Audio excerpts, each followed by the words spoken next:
Isaías 43, eu vou ler do 1 até o 3. Mas agora assim diz o Senhor que te criou, ó Jacó, e que te formou, ó Israel. Não temas, porque eu te remi. Chamei-te pelo teu nome, tu és meu. Quando passares pelas águas, eu serei contigo. Quando pelos rios, eles não te submergirão. Quando passares pelo fogo, não te queimarás, e nem a chama arderá em ti. Porque eu sou o Senhor, teu Deus, o Santo de Israel, o teu Salvador. Meu Deus, declaramos nossa confiança e dependência no Senhor, na ação do Teu Espírito, para que a Tua Palavra não apenas proporcione informação, mas, ó Deus, que ela proporcione despertamento, que ela traga luz, entendimento, como diz a Tua própria Palavra, a Tua própria Escritura. Mas oramos que ela também desperte a fé, desperte-nos para, ó Deus, uma medida prática, uma resposta pragmática para aquilo que receberemos do Senhor. Nós oramos em nome de Jesus. Amém. Bom, a palavra de Deus diz que o justo viverá da sua fé. Nós não apenas experimentamos a salvação, e quando falo de salvação, obviamente inclui em primeiro lugar toda a perspectiva eterna da obra que Cristo fez, mas nós também precisamos reconhecer que a fé, ela vai proporcionar impacto na forma como vivemos a nossa vida terrena. Eu sei que existe muitas vezes deturpações do Evangelho ou da sua aplicação que vão ganhando alguns contornos humanistas, antropocêntricos, e algo que eu costumo dizer é a declaração de Paulo em 1 Coríntios 15, 19, quando ele diz: se é só para essa vida que esperamos em Cristo, nós somos de todos os homens os mais dignos de lástima. Uma outra tradução diz, os mais infelizes. No entanto, quando Paulo diz, se é só para essa vida que esperamos, ele está dizendo que é errado não projetar a vida eterna. No entanto, ele não está dizendo que o Evangelho, que deveria ter como foco principal a característica no eterno, que ele não tem benefícios, por assim dizer, que ele não tem efeitos colaterais bons, obviamente, aqui na nossa vida terrena. Por exemplo, quando Paulo fala a respeito de piedade, ele começa dizendo, escrevendo a Timóteo, o exercício físico para pouco proveita, mas a piedade para tudo é proveitosa, porque tem a promessa dessa vida e da que há de vir. Quando ele está comparando, é como se fosse uma balança romana, os dois pratos, e diz, a piedade é bem mais proveitosa, tem bem mais peso. Mas ao dizer o exercício físico para pouco proveita, ele não está dizendo que não tem nenhum proveito. No entanto, eu durante muito tempo li esse versículo quase como se Paulo tivesse dito, não tem nenhum proveito. Ele diz, a piedade sim é proveitosa, porque além de te abençoar aqui na terra, ela vai garantir os seus resultados eternos. O exercício só te ajuda aqui na terra, mas tem proveito. Obviamente, nunca estará no patamar da piedade que diz respeito à vida eterna, mas ele tem proveito. E muitas vezes nós pensamos na fé e com medo de incorrer nesse desvio que muitos acabam cometendo, de usar a fé quase como se fosse um meio de solucionar apenas problemas terrenos, nós muitas vezes deixamos de reconhecer que apesar de focar na salvação eterna, a fé também tem efeitos colaterais nessa vida terrena. Nós podemos viver intervenções de Deus no meio de circunstâncias adversas, no meio de problemas que enfrentaremos, e na verdade precisamos entender que, de acordo com as Escrituras, as pessoas eram preparadas desde o início da sua conversão para lidar com essas questões. Estou falando isso porque nesse texto que nós lemos de Isaías, capítulo 43, quando Deus se revela no versículo 3, dizendo, eu sou o Senhor, teu Deus, o Santo de Israel, teu Salvador, a expressão Salvador para esse povo do Antigo Testamento não tinha esse conceito que eu e você temos hoje de salvação no sentido espiritual. Para eles, a palavra Salvador, ela significava simplesmente um libertador, alguém que veio ajudar, alguém que veio socorrer, alguém que veio oferecer livramento. Se uma pessoa está se afogando e outra vai salvá-la, nós precisamos entender que naquele caso era um livramento da morte. Nós não aplicaríamos esse salvamento com um sentido espiritual. Mas de alguma forma parece que se a gente lê Salvador ou salvação na Bíblia, para nós só tem o sentido espiritual. Deus estava dizendo, eu vou livrar você. Livrar você do quê? No versículo anterior, o 2, Deus diz, quando passares pelas águas, quando passares pelo fogo. Agora, note que ele não diz se você passar, ele diz quando. Porque ele está dizendo que é só uma questão de tempo e você vai passar. Passar pela água e pelo fogo eram situações que, alegoricamente, a título de exemplo, eram apresentadas como figuras de adversidades, de circunstâncias difíceis. Hoje nós não pensamos nisso quando imaginamos a questão da água, né? Por quê? Nós vivemos numa época em que qualquer dificuldade de transpor um rio, quando eu e você, por exemplo, estamos numa viagem, qualquer situação de locomoção, ou nós temos pontes ou boas embarcações garantidas. Não era a realidade deles. Por que o povo de Deus na Bíblia precisou que Deus operasse milagres como a abertura do Mar Vermelho, do Rio Jordão? Porque havia momentos onde qualquer travessia era muito perigosa e o risco de afogamento era, muito alto. Agora, Deus está dizendo, quando você passar pelas águas, elas não vão te afogar. Passar pelo fogo era uma impossibilidade para eles e continua sendo para nós ainda hoje. É o tipo de problema que, diferente da água, não está resolvido. Mas Deus estava dizendo, nessas circunstâncias, eu quero me revelar, teu Salvador. Eu quero intervir, eu quero livrar você. Então, quais são as garantias que nós temos? Que nós enfrentaremos adversidades. Porque, novamente, repito, ele não diz se você passar, ele diz quando. Então é só uma questão de tempo, você está na fila e vai chegar a sua vez. Outro dia um falou, está amarrado. Eu falei, pode amarrar, mas você está na fila e vai chegar a sua vez. Jesus disse em João 16:33, no mundo tereis aflições. Gente, isso é uma garantia, é praticamente uma promessa. Apesar da gente nunca ver o crente reivindicando, Senhor, eu tomo posse nessa manhã da minha cota de aflições, porque o Senhor prometeu.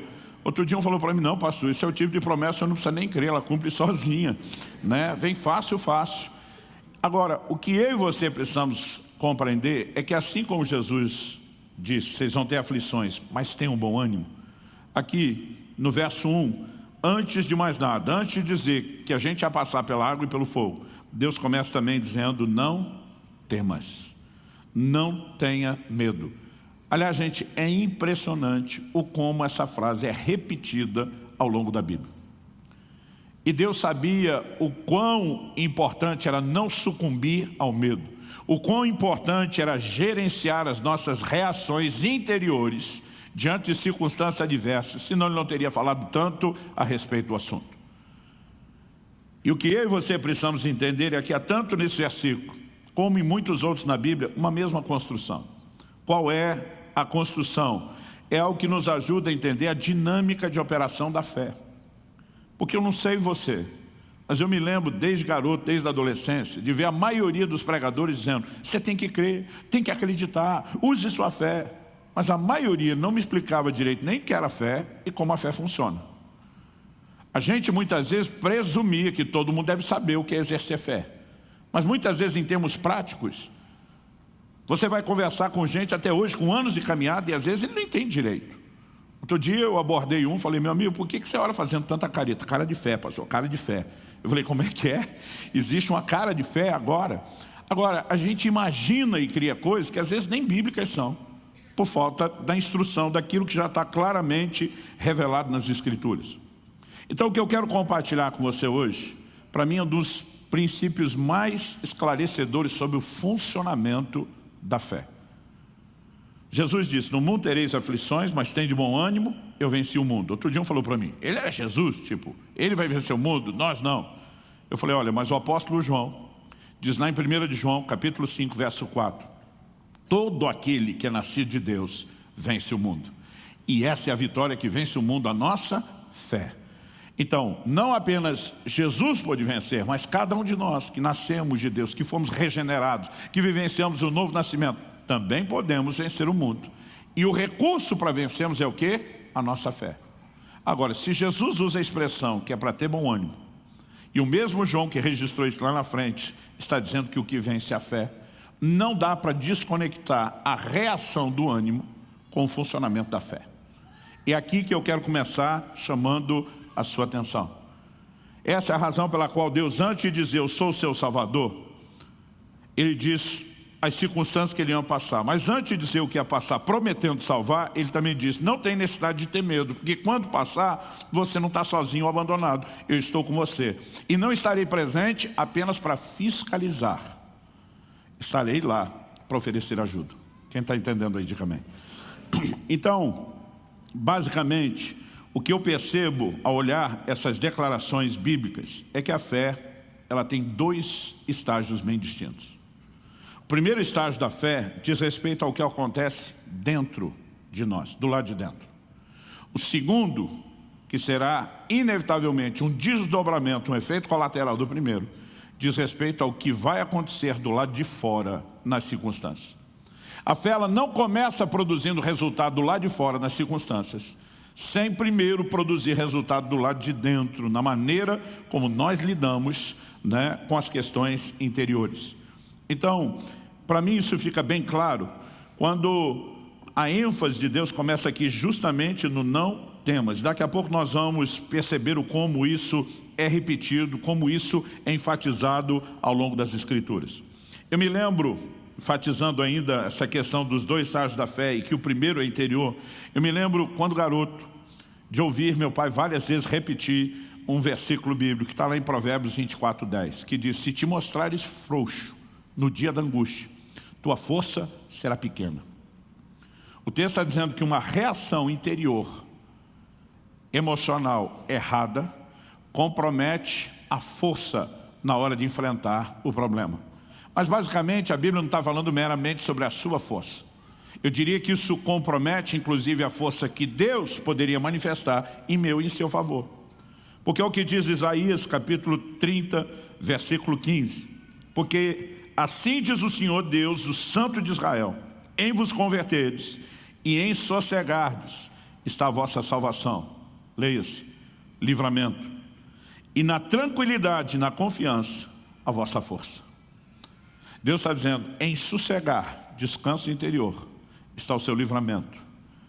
Na tranquilidade e na confiança, a sua força.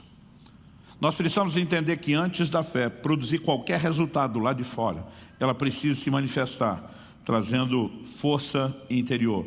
Isso significa basicamente o quê? Nos colocando acima e não abaixo das circunstâncias. Nos permitindo que a gente se mova por cima, que nós possamos prevalecer sobre elas e não elas prevalecerem sobre a gente. Aliás, se é um tema que eu possa dar a essa mensagem hoje, seria exatamente esse, prevalecendo sobre as circunstâncias. Quando eu e você temos uma reação interior de nos curvar, de nos permitir ser abatido ou abalado pelas circunstâncias, então você pode ter certeza que elas tomaram a dianteira e estão vencendo. Mas quando Deus diz, quando você passar pelas águas, elas não vão te fazer mal, não vão te afogar. Deus está dizendo, você pode enfrentar circunstâncias difíceis sem que elas te destruam. Quando ele diz, quando você passar pelo fogo, ele não vai te queimar. Ele está de novo dizendo, você pode passar por circunstâncias difíceis que não firam você. Em outras palavras, você pode ser preservado.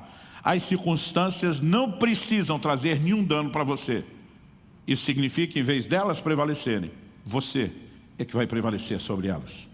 Ao olhar para as Escrituras, eu vejo a repetição disso de forma contínua. No Evangelho de Marcos, no capítulo 5, a Bíblia nos fala a respeito de um homem, chefe da sinagoga, chamado Jairo, que vai até Jesus pedir ajuda para que Jesus possa curar sua filha enferma. Versículo 35 de Marcos 5 diz assim, falava ele ainda, quando chegaram alguns da casa do chefe da sinagoga, a quem disseram, tua filha já morreu, por que ainda incomodas o mestre? O verso 36 diz, mas Jesus, sem acudir a tais palavras. Existem algumas coisas que não precisam ganhar a moral que muitas vezes damos para elas. E quando você olha para a Bíblia, normalmente você vai encontrar um Deus que não dá moral para o problema. A Bíblia diz que Jesus, sem acudir a tais palavras, quais? A notícia que deram, de que a moça enferma que já estava precisando de ajuda, agora morreu. O texto diz, Jesus, sem acudir a tais palavras, disse ao chefe da sinagoga, não temas, crê somente. Eu tenho dito isso repetidas vezes ao longo da minha vida. Onde a fé entra, o medo tem que sair. Mas a verdade é que onde o medo entra, normalmente a fé está saindo. Os dois não são compatíveis. Eles não dividem o mesmo ambiente. E Jesus está dizendo para Jairo, vai usar sua fé, use fé pura e não deixe o medo participar desse processo. Em outras palavras, se livre do medo. Dê um jeito de administrar essas questões interiores, porque é aí que vai funcionar o primeiro estágio da fé. Não temas, crê somente. Quando eu olho para essa instrução bíblica, assim como Hebreus capítulo 4, verso 3, diz, nós os que cremos entramos no descanso. Há um descanso da fé. Aquela mesma declaração de na tranquilidade, na confiança está a vossa força de Isaías, pode ser entendida aqui. Quando você olha Hebreus 4, 3, o contexto, o escritor está falando de um descanso prometido. E que nós os que cremos vamos entrar naquilo que a geração que, por exemplo, saiu do Egito não entrou porque não herdou a terra da promessa. Então, obviamente, ele está falando de algo que nos está prometido e reservado. Mas eu quero tomar essa declaração e dizer ela é compatível com tudo o que a Bíblia ensina sobre um lugar de fé. Ele é um lugar de descanso interior. E quando eu e você entendemos isso, talvez fique mais fácil perceber a recorrência das Escrituras, olhando alguns exemplos. Como no livro de Isaías 43, que é o texto que nós estamos usando aqui como ponto de partida, como trilho da nossa reflexão. O Senhor falou de passar pela água e pelo fogo. Eu gostaria que a gente avaliasse dois exemplos de situações de gente passando literalmente pela água e pelo fogo, mas precisando exercer a fé. E a presença desse estágio, desses dois estágios da fé. Primeiro ela funcionando lá de dentro, depois operando lá de fora. O primeiro exemplo está lá em Mateus, no capítulo 14. Se você puder, me acompanhe na leitura. Mateus, capítulo 14, começa no verso 22 com uma frase incomum. Não é algo corriqueiro nos evangelhos, nem no relato do comportamento dos discípulos de Jesus, ou da forma de Jesus agir. O verso 22 diz assim, logo a seguir, compeliu Jesus, os discípulos, a embarcar e passar adiante dele para o outro lado, enquanto ele despedia as multidões. A NVI traduziu que Jesus insistiu. A tradução brasileira diz que Jesus obrigou os seus discípulos. A Nova Almeida atualizada apenas usou a expressão fez com que os discípulos entrassem. Cada uma delas tem dado um tom diferente para uma expressão que na verdade precisa ser devidamente observada. Essa palavra aqui traduzida como compeliu, no original grego ela significa forçar, empurrar para, obrigar. Ainda acrescenta-se ao ato de obrigar pela força, por ameaças, ou mesmo por força de contrato, petição ou outros meios. Jesus literalmente teve que obrigar os seus discípulos a entrar no barco. Ele não apenas deu uma ordem, ele forçou. Por que Jesus só obrigar? Porque houve resistência por parte dos seus discípulos. Agora, não é o perfil dos discípulos resistir a uma direção de Jesus, Jesus tem que se impor. Por que é que eles não queriam entrar naquele barco que Jesus os obrigou? Quando você lê a continuidade do texto, você descobre que eles enfrentaram uma tempestade. E uma tempestade não aparece de um minuto para outro sem dar prenúncios de que está chegando. Alguns desses discípulos eram pescadores experientes. Conheciam as tempestades do chamado Mar da Galileia, que apesar de ter ganho na época o título de mar, é um lago, é uma grande porção de água doce. E de repente, Jesus está dizendo para aquela turma, entra no barco e depois vou encontrar com vocês. A turma olha e diz, senhor não vai não? Vou não. O verso 23 diz assim, despedido das multidões, subiu ao monte a fim de orar sozinho. Ou seja, Jesus bota os discípulos no barco e diz, mas eu não vou com vocês, estou indo orar. A turma olha aquela tempestade, diz, senhor não vai não? Não. Eu imagino alguns se olhando, tipo, é agora que ele se livra de nós. E eles não queriam, Jesus teve que obrigá-los. Agora, o texto diz assim, em caindo a tarde, lá estava ele só, para orar. Ou seja, a hora começou a anoitecer, Jesus já tinha botado os discípulos no barco, eles já tinham saído, ele já tinha subido ao monte. Nós não sabemos quanto tempo antes do anoitecer eles saíram, mas essa informação é importante. Entretanto, verso 24, o barco já estava longe, a muitos estádios da terra, açoitado pelas ondas, porque o vento era contrário. E o verso 25 diz, na quarta vigília da noite, foi Jesus ter com eles andando por sobre o mar. que significa na quarta vigília da noite? A noite era dividida em 4 vigílias. Cada uma delas durava 3 horas. O período da noite de 12 horas. Tinha 4 vigílias de 3 horas. A primeira, mais ou menos entre 6 horas, que era quando escurecia, até as 9 da noite. A segunda vigília, das 9 à meia-noite. A terceira vigília, da meia-noite às 3. E a quarta vigília era entre 3 e 6 da manhã. Nós não sabemos que hora os discípulos entraram no barco. Mas quando está chegando o entardecer às 6 horas, Jesus já está lá no alto do monte. Então, eles saíram antes. Não sabemos quanto tempo antes. Agora, passaram-se 3 vigílias inteiras, pelo menos. Das 6 às 9, das 9 à meia-noite, da meia-noite às 3. Eles estão, em algum momento, entre 3 e 6 da manhã, sendo que saíram antes das 6 da tarde. Ou seja, no mínimo mais 9 horas e meia, talvez perto de 12 horas, eles estão dentro daquele barco. Os outros evangelhos dizem que eles estavam no meio do mar, depois de todo esse tempo.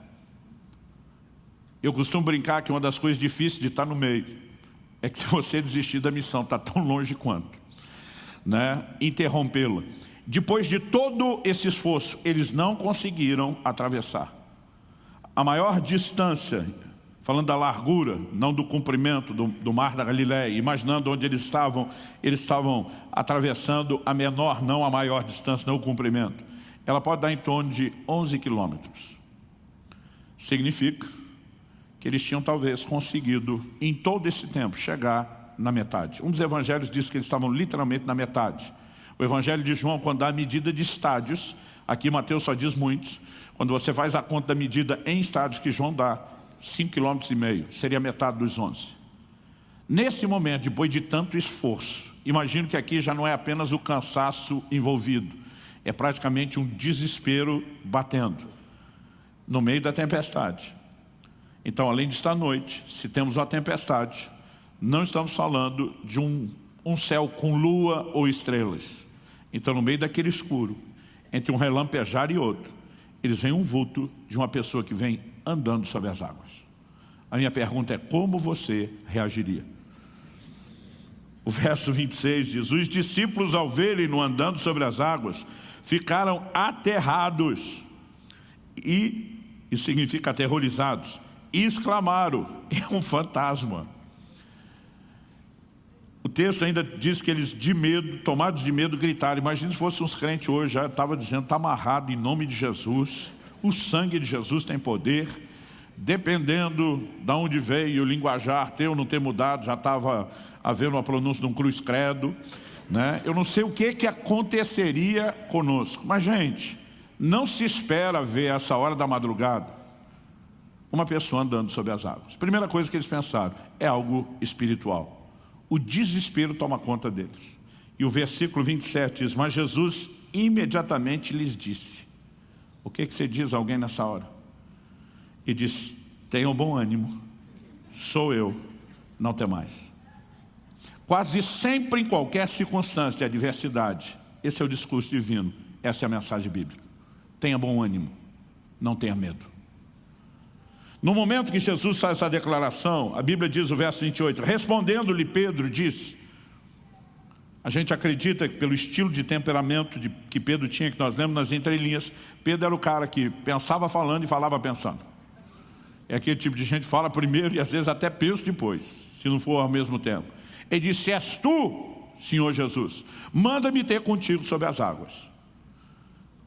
Honestamente, no meio de uma tempestade, você acha que essa é a melhor forma de checar a genuinidade da identidade revelada de Jesus? E Jesus apenas diz para ele, vem. E Pedro simplesmente se levanta naquele barco e diz, partiu o mar da Galileia.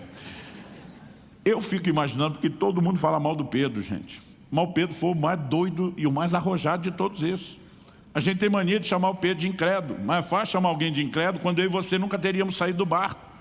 Eu não sei se Tiago vira para João e diz, apóstolo, 2 denários que não dá 3 passos.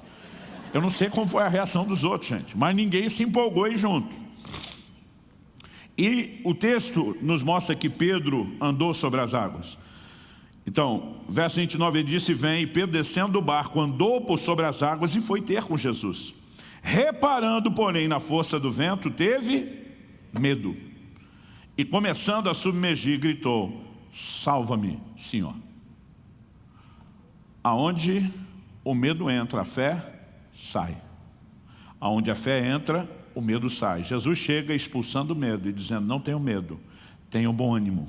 Pedro se enche de fé e diz: se o Senhor, que é o meu mestre, o meu discipulador, se move por sobre as tempestades da vida, eu quero me mover sobre elas do mesmo jeito que o Senhor. Jesus diz: nunca diz que é só para mim, vem Pedro.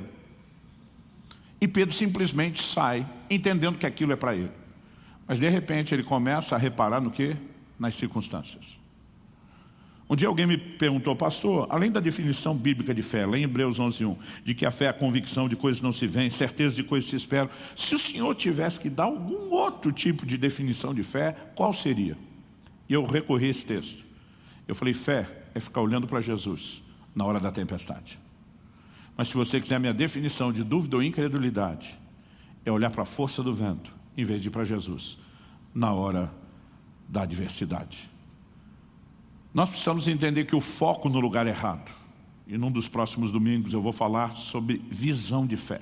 Isso tem tudo a ver com ajustar o nosso foco. Um dos problemas é que ele nos chama a atenção para as circunstâncias, a ponto de nos amedrontar, de nos ferir, e nós deixamos que elas prevaleçam. Quando o primeiro estágio da fé significa eu e você temos que prevalecer sobre elas. Agora, enquanto a maioria fala mal de Pedro, eu estou no time dos admiradores. Quando Pedro começou a submergir, a Bíblia não diz que ele levou um caldo, que ele sumiu de uma hora para outra dentro d'água, né? Pedro sabia nadar, gente. O Evangelho de João diz que quando Jesus aparece na praia, ressuscitado, Pedro pula na água e vai nadando ao encontro do Senhor. Mas Pedro se recusou a voltar nadando para o barco. Ele falou: eu não vou abortar o sobrenatural. Eu não vou perder aquilo que eu comecei a experimentar. E nessa hora ele fez a oração mais rápido que um crente pode fazer na vida. Daquelas que nem dá tempo de enfeitar Deus, de Abraão, Isaac e Jacó. Ele só diz: socorro, salva-me, Senhor. E a Bíblia diz: Jesus estendeu a mão, tomou pela mão. E o que mais o texto diz? Verso 31, prontamente Jesus estendendo a mão tomou e lhe disse: homem de pequena fé, por que duvidaste? Reparar na força do vento, permitir ter medo, é definido por Jesus como dúvida. Mas o verso 32 diz: subindo ambos para o barco. Isso significa que Pedro andou sobre as águas 2 vezes, a ida e a volta. Na hora que estava para afundar, ele grita por socorro, o Senhor pega pela mão. Em vez de abortar, ele retoma o processo. E a Bíblia diz que ambos vão juntos para o barco. Eu acho fantástica essa segunda parte. E no momento que entraram no barco, diz o verso 32, subindo ambos para o barco, cessou o vento. Outro dia eu estava lendo isso e falei: Jesus, o Senhor podia ter ajudado Pedro. Pedro teve medo do que, gente? Do vento. A hora que Jesus pisa no barco, está tudo resolvido lá de fora. Falei: se o Senhor resolvesse isso antes, Pedro nem tinha experimentado o medo. Mas a verdade é que a fé nunca começa mudando as circunstâncias. Ela começa operando do lado de dentro. É só depois que você vence os seus temores que a fé vai abrir o segundo estágio e funcionar do lado de fora. Pedro teve que lidar com medo quando andou, teve que lidar com medo que iria abortar o sobrenatural, mas quando resolveu aquilo, o Senhor simplesmente diz: agora vamos para o próximo estágio da fé. A adversidade simplesmente cessou. Quem está entendendo, diga amém. Amém. Daniel capítulo 3 nos fala dos 3 amigos de Daniel: Ananias, Misael e Azarias. Eu gosto sempre de chamá-los pelos seus nomes originais, apesar da maioria de nós conhecê-los pela maneira como o rei Nabucodonosor os rotulou depois: Sadraque, Mesaque e Abdinego. A Bíblia diz que quando o rei ameaçou jogá-los na fornalha de fogo ardente, o posicionamento deles foi de ficar com a palavra de Deus. Gente, a fé sempre escolhe a palavra, sempre põe a palavra em primeiro lugar, sempre trata a palavra de Deus como a maior autoridade a ser obedecida, a ser respeitada, como a voz acima de qualquer outra. E eles sabiam que um dos mandamentos que Deus, por meio de Moisés, seu servo, tinha dado é: não farás para ti imagem de escultura, não te prostrarás diante dela, nem as adorarás. E quando o rei baixa um decreto mandando eles se prostrarem, eles olham para o rei e dizem: não vai rolar, nós não vamos desobedecer a Deus. Ele ameaça dizendo, eu vou lançar vocês na fornalha de fogo ardente. Ele diz, pode lançar. Nossa obediência a Deus não está condicionada a algum tipo de bônus, de atrativo para nós. Custe o que custar, nós vamos obedecê-lo. Mas não fale você que Ele não pode nos livrar. Naquele momento, Ele simplesmente abre um leque de fé. Deus pode inclusive nos livrar da tua mão, pode nos livrar da fornalha. O que é que aconteceu? Você conhece a história. Mas eu amo o resumo de Hebreus capítulo 11, verso 34. Que diz que alguns pela fé apagaram a força do fogo. Se você olhar para o que aconteceu, eles não apagaram o fogo. A fornalha continua acesa. Mas eles apagaram a força do fogo, porque o fogo não podia queimá-los. Particularmente, eu entendo que foi exatamente isso que Deus falou. Quando passares pelo fogo, ele não te queimará. A chama não arderá em você. O primeiro estágio da fé é fazer com que o fogo perca o seu efeito. Depois, ou você vai apagá-lo, ou vai sair da fornalha. E o que significa isso? Significa que eu e você não nos curvamos diante dos temores que normalmente as circunstâncias nos proporcionam. Eu lembro de uma ocasião que eu fui visitar um irmão da igreja, logo no meu primeiro ou segundo ano pastorado. Ele ainda era muito novo na caminhada. Eu lembro de um dia que passei uma visita rápida. Eu estava inclusive no negócio dele, não era nem na casa. Falei, e aí meu amigo, passei para ver como é que está a fé. A resposta dele, sem nem pensar, foi, que fé? Eu falei, como é que é? Aí ele viu o jeito que ele tinha falado. Não, é que o senhor sabe, tem fé para circunstâncias, tem fé para salvação. Mas a resposta dele é de quem estava desanimadíssimo. Eu falei, agora que você fez distinção entre um e outro, eu quero saber das duas. Aí ele falou, pastor, honestamente, não vou ficar tapando o sol com a peneira, não. Ele falou, fé para circunstâncias está ruim. Até quando eu vejo a luz no fim do túnel, eu acho que é o trem que entrou para me pegar. Eu falei, e a fé para a salvação? Ele falou, essa está um pouquinho pior. Estou tentando acreditar na doutrina da repescagem, para subir em segunda chamada. Porque a primeira, com certeza, eu já não vou. Gente, eu saí daquele lugar precisando de oração.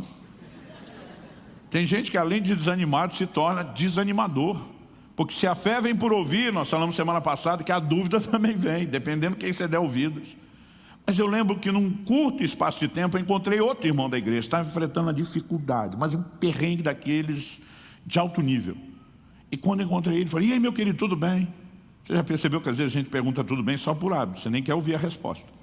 Ou não está esperando que a pessoa vai responder. Ele, glória a Deus, pastor, tudo bem.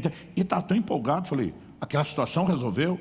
Ainda não, mas é só uma questão de tempo. Aquele problema está com os dias contados. E você via a linguagem daquele cara, ele estava na fornalha, mas ele já tinha apagado a força do fogo. Alguma coisa tinha sido resolvida do lado de dentro. O primeiro estágio da fé estava funcionando. E eu sabia, eu fiquei esperando, que não demorou para acontecer. O segundo estágio funcionou depois, mudando as circunstâncias. Sabe, algo que eu e você precisamos de fato entender e compreender é que a fé ela se firma na palavra de Deus.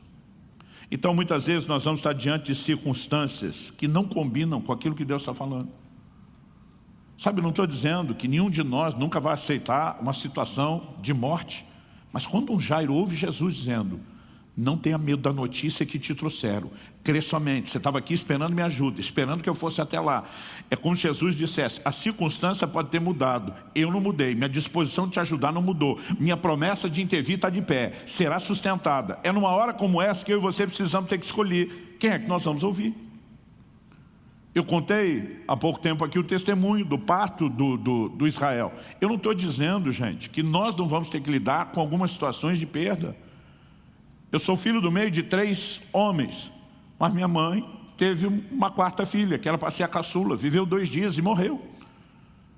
E nós tivemos que lidar com essa situação.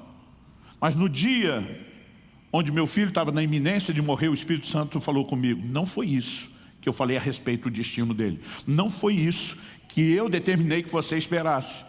E ele começou a me fazer lembrar de cada promessa que tinha dado, de como ele me chamou para um tempo de jejum e oração. E são em momentos como esse, onde você claramente tem uma palavra, ou uma porção da Escritura, ou uma palavra muito pessoal que Deus te dirige, que você tem que fazer uma escolha. Alguns anos atrás, bondade, né? Meu filho está com 24 anos, tinha menos de 1 ano. Então, há um bom tempo atrás, eu tive que fazer uma viagem. E eu não tinha dinheiro. Eu falei, Kelly, nós não temos dinheiro para chegar. Nós vamos conseguir chegar com o tanque cheio, abastecido, mas não tem dinheiro para o pedágio. Eu falei, e Deus me deu uma garantia, que é para a gente entrar nesse carro e se mandar agora. E nós íamos ter que terminar a viagem de noite, sem dinheiro para passar o último pedágio. Ela disse, você não tem um pingo de dúvida? Eu falei, nenhuma. E eu não vou tentar solucionar isso de um jeito humano, como faria em qualquer outra circunstância. Eu tenho um comando de Deus, bora. E Deus me deu uma mulher tão doida quanto eu. E nós entramos com a criança, um bebê no carro, e fomos para a viagem.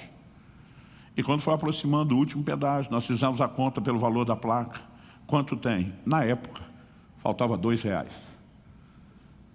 Eu falei, amor, certeza não tem dinheiro perdido no carro? Às vezes tem algo que nós esquecemos, aí ela revirou tudo, nada. E aproximando, né, o pedágio, eu lembro que eu falei, dá uma olhada na sua bolsa, amor. Bolsa de mulher cria, multiplica as coisas, aparece de tudo aí dentro. Ela diz, não tem, mas eu vou olhar. Olhou, nada.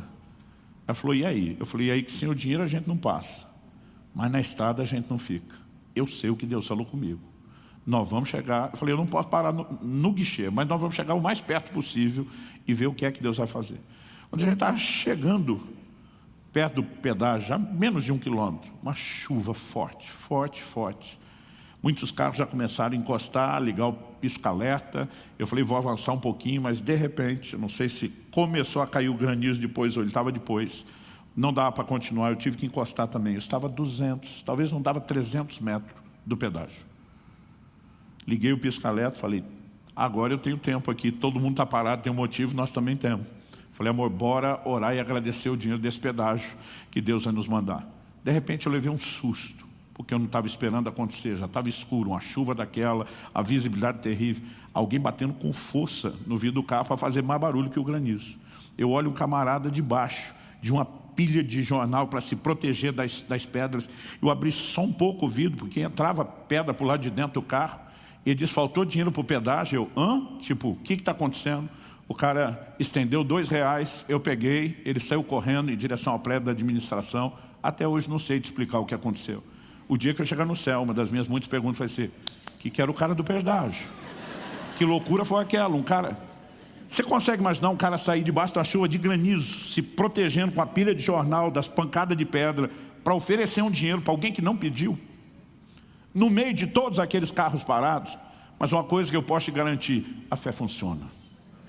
Quando eu e você nos posicionamos, nós precisamos entender que a fé não apenas vem por ouvir a palavra de Deus, mas por levá-la a sério.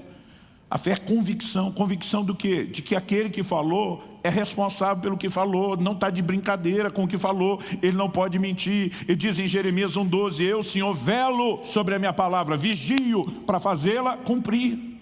E sabe, em momentos como esse, eu e você precisamos fazer uma escolha.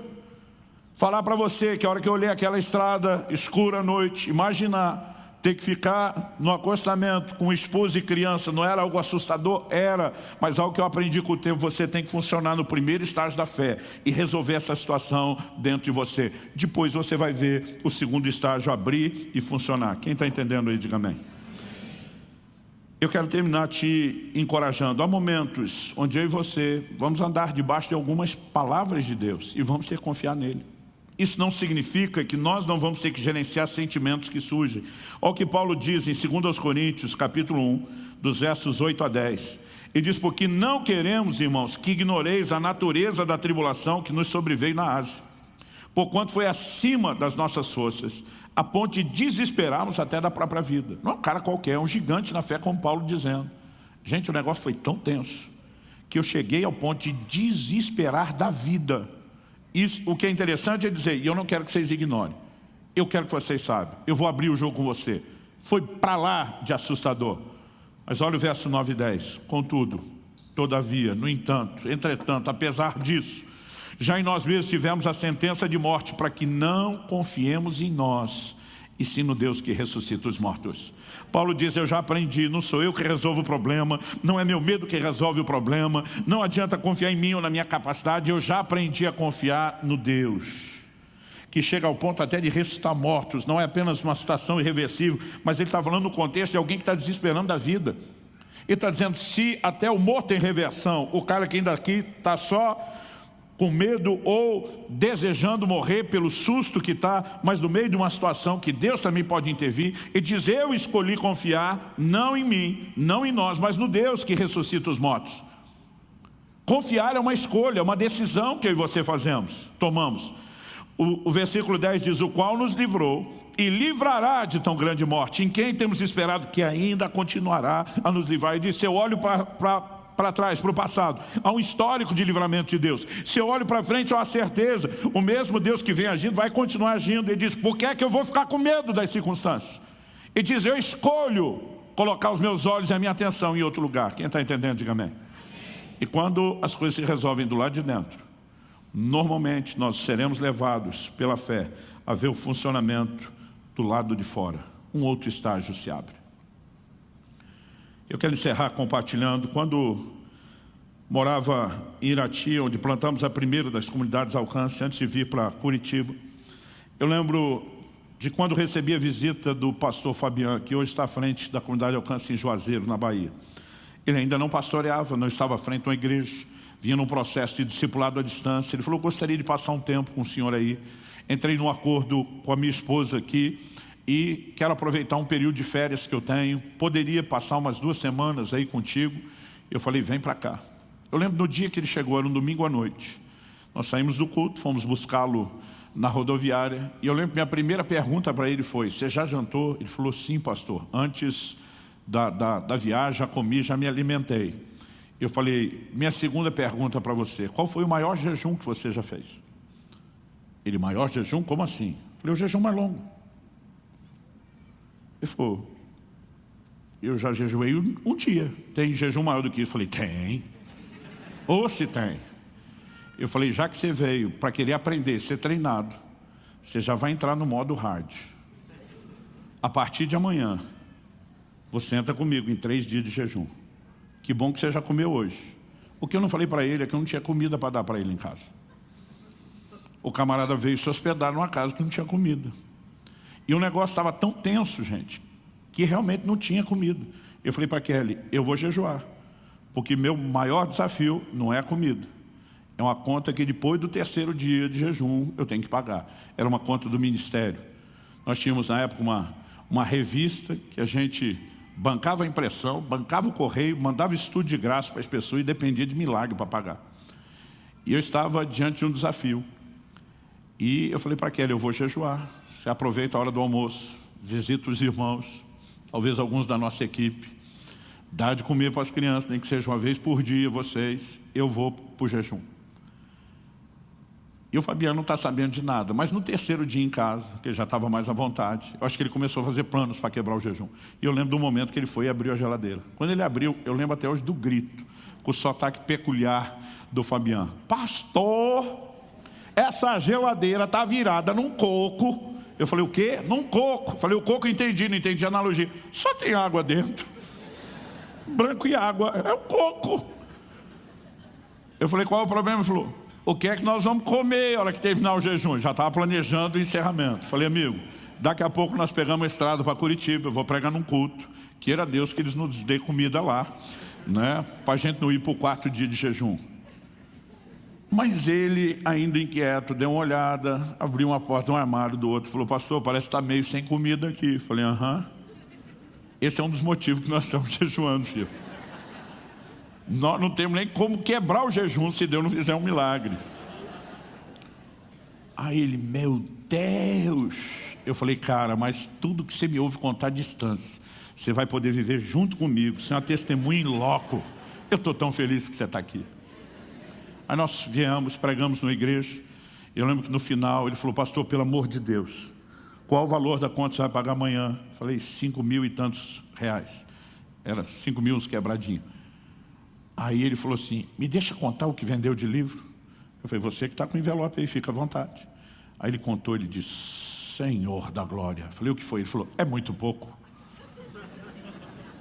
Te deram algum afeto? Falei, alguém me deu esse envelope, dá uma olhada aqui. Somando a venda do envelope, tinha 580 reais, alguma coisa assim. Ele disse, pastor do céu, nós alemão batemos 10% da meta. Eu falei, Fabiano, essa é a beleza da coisa. É você não deixar a circunstância te assustar. Eu falei, você é novo nisso, mas você vai enfrentar desafios na vida. Eu falei, eu estou exercitando meus músculos de fé faz tempo. Eu falei, eu não sei o que Deus vai fazer, porque normalmente ele é de uma criatividade que não faz sempre igual. Mas que ele vai fazer, ele vai fazer. Quando nós chegamos, o baiano dizia para mim, não consigo dormir, eu estou preocupado. Eu falei, pega uma carona na minha fé.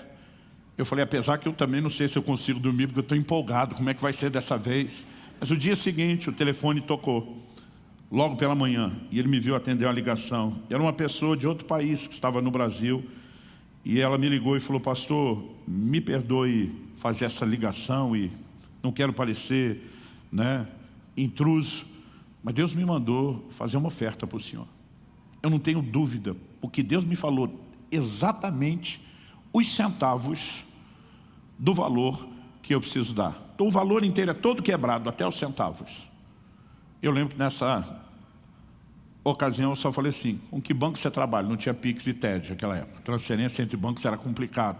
Então quem vivia de fé já deixava conta em todos os bancos abertos, para não ter dificuldade. Falei, que banco você trabalha? Banco tal. Falei, anota aí, agência e conta corrente. Ele falou, ótimo, vou fazer uma transferência. Falei, olha, eu podia olhar o extrato, descobri depois, mas você me deixou curioso quando disse que Deus falou todos os números quebrados e os centavos. Você se incomoda de me falar o valor? Ele falou, não, pastor. E ele me falou, eu peguei, anotei o papel. Quando desligou o telefone, chamei o Fabiano, falei, baiano, vem cá, está vendo esse número aqui? Alguém disse que vai fazer uma transferência agora. Falei, soma com o valor de ontem. Ele pegou e somou. Falei, agora pega esse boleto e vê. Eram exatamente os centavos, o valor exato em cada número, quebradinho até os centavos do boleto que a gente tinha que pagar. O baiano falou, pastor, ainda estamos sem comida. Falei, criatura, isso aqui não é uma provisão restrita, é uma mensagem. É Deus dizendo, isso não é coincidência, isso não é acidente, eu estou cuidando de você. Falei, feio, mais difícil, a conta mais alta, tu acha que nós vamos ficar sem comer? E eu lembro dele dizendo, pastor, como o senhor consegue essa tranquilidade? Falei, agora. O desespero que eu vivia no início, tu não tem noção. Mas algo que eu já aprendi, o desespero não resolve, só piora. A fé resolve. Você tem que tomar uma decisão. Quem está entendendo? Se você deixar as circunstâncias prevalecerem, você vai perder. Mas se você escolher prevalecer, Deus, o reino de Deus vai ganhar.